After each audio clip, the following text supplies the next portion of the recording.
Japan সফর শেষে দুই দেশের সম্পর্ক আরও জোরদারের আশাবাদ ব্যক্ত করেছেন বিরোধী দলের নেতা এবং জামায়াতের আমির শফিকুর রহমান। দুপুরে জাপান সফর শেষে বিমানবন্দরে তিনি একথা বলেন।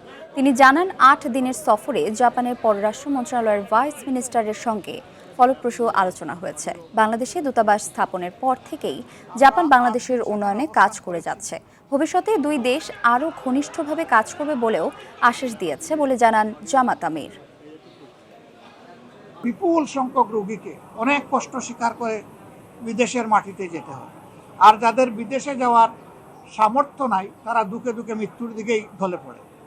আমরা এই ক্ষেত্রে তাদেরকে অনুরোধ করেছি যে ফিজিবিলিটি স্টাডি করে তারা ইনভেস্টমেন্ট বেসিসে হতে পারে, আবার ফিলান্থ্রপিকও হতে পারে, যেভাবেই হোক তারা যেন আমাদের দেশে মানসম্মত বড় মাপের একটা ক্যান্সার ইনস্টিটিউট এবং হাসপাতাল গড়ে তোলে।